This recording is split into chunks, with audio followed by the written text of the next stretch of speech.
সবাইকে আন্তরিক শুভেচ্ছা জানিয়ে আজকের ভিডিওটি তৈরি করছি।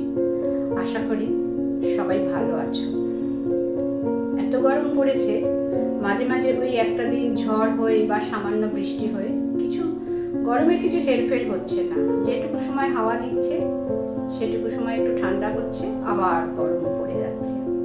তো সে যাই হোক, যতই গরম পড়ুক, রান্নাঘরে আমাদের প্রতিদিন সকালবেলা আসতেই হয়। যারা আমরা রান্নার দায়িত্বে থাকি তাদের আমাদের আসতেই হয় রান্নাঘরে। তো আজকে আমরা সপ্তাহে আমাদের দুদিন নিরামিষ হয়। তো নিরামিষের দিন সাধারণত পনির করি। পনির না করলেও ডালের বড়া টড়া দিয়ে কিছু করি, বা পোস্ত দিয়ে কিছু করি, বড়ি দিয়ে কিছু করি। তো পনিরের বিভিন্ন রকম রেসিপি আমি মাথা কাটিয়ে বার করে রেখেছি। আজকে সেরকমই একটা কিছু দেখাবো। সবসময় পনির দিয়ে অনেক ধরনের রান্না আছে, সবসময় একই রকম রান্না না করে প্রতি সপ্তাহতেই মনে হয় কিছু অন্যরকম কিছু করি। একটার সাথে আর একটা কোলাবোরেশন করে, পনিরের সাথে অন্য কিছু কোলাবোরেশন করে, ইচ্ছা করে সেরকম কিছু করি। আর সবাই যদি খেয়ে বলে ভালো লেগেছে, তাহলে আমারও খুব ভালো লাগে। তো চলুন আজকে ভিডিওটা দেখাই, কি করছি দেখাই। চলুন তাহলে। প্রথমে তো এটা পনির গ্রেট করছি। আমি 200 গ্রাম পনির নিয়েছি। এবারে মশলা দেখাচ্ছি কি কি লাগছে। এটা গোটা জিরে, টমেটো টুকরো করে রেখেছি, জিরে গুঁড়ো, ধনে গুঁড়ো, আর লাগছে গোটা শুকনো লঙ্কা আর তেজপাতা, আদা বাটা।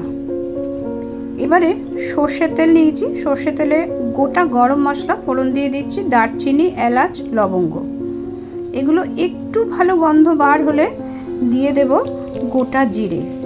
গোটা জিরে আর শুকনো লঙ্কা দিয়ে ভাজা হয়েছে। এবারে টুকরো করা টমেটো দিয়ে দেবো, আর তার সাথে একটু লবণও দিয়ে দেবো, টমেটোটা তাড়াতাড়ি নরম হয়ে যাওয়ার জন্য।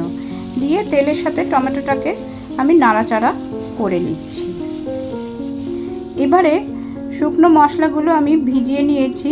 আদা বাটা, ধনে জিরে গুঁড়ো জলে গুলে নিয়ে সেই টমেটোর ওপরে দেব। তার আগে একটু কাশ্মীরি মির্চ দিয়ে দিলাম আর হলুদ দিয়ে দিলাম।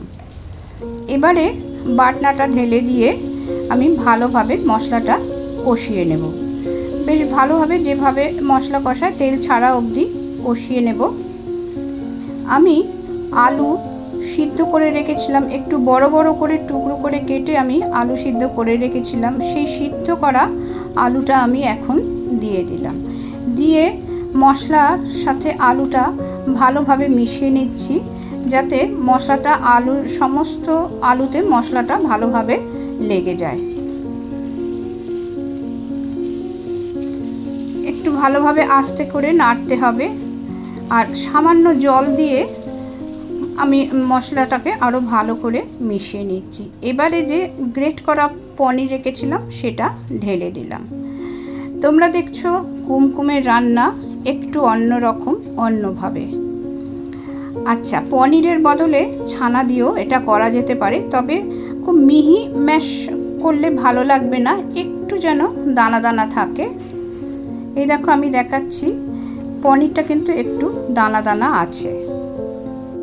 তাহলে আজকের রান্নাটা হলো পনিরের আলুর দম। একটা নতুন নাম নিশ্চয়ই বুঝতে পারছো।